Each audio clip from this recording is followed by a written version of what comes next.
on the presidential elections. Now, the FBI has given a statement on bomb threats at polling locations.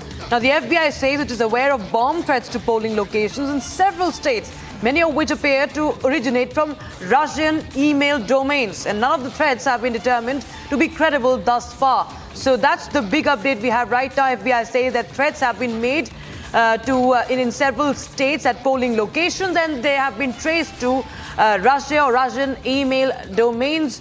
And FBI also says that election integrity is among FBI's highest priorities. Multiple non-credible bomb threats sent to polling stations in several states. So, of course, a cause of concern there, given the fact that we've seen, the FBI has been, of course, also probing the multiple assassination attempts and the violence before the elections. But this time, this is a serious national security threat. Election day bomb threats linked to Russia. Right.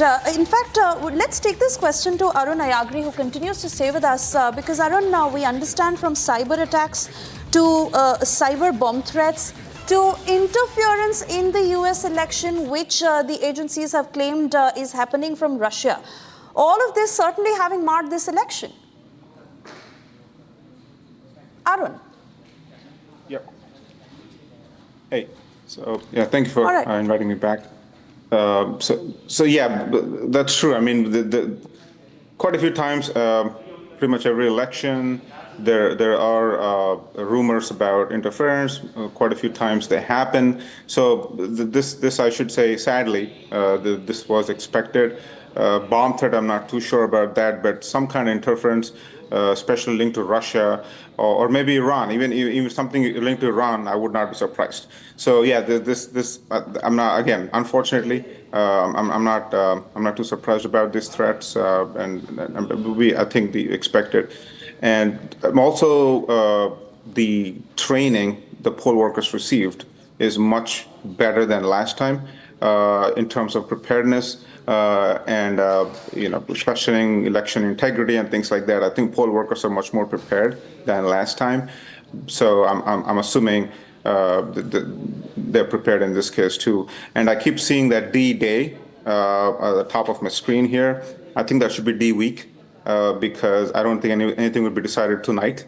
It's never a D-Day, but I've been following U.S. politics for a long time, and I'm not that old, but I've been following for a long time, and it's never a D-Day, partly because there are multiple times involved.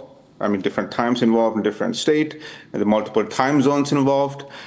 Each state, especially with the mail-in ballots and absentee ballots, provisional ballots, so everything else combined, early voting, all of these combined, I think it just makes it more convoluted and makes it more delayed, the whole process. So I think we should call it D week. And I also saw a flash before, I think like a story you guys were running, explaining the process. You're right, everything is winner take all except two states.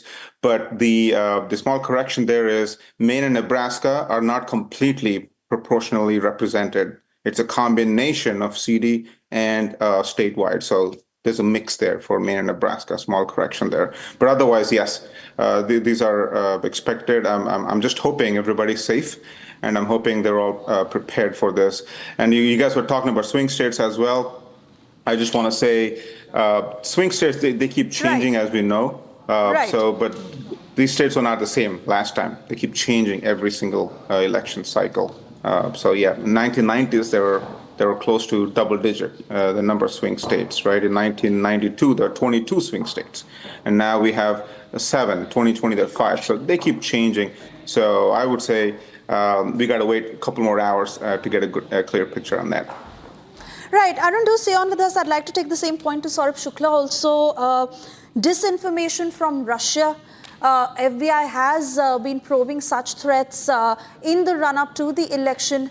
The fact that the FBI is putting out this statement on counting day itself, what do you make of it, Saurabh?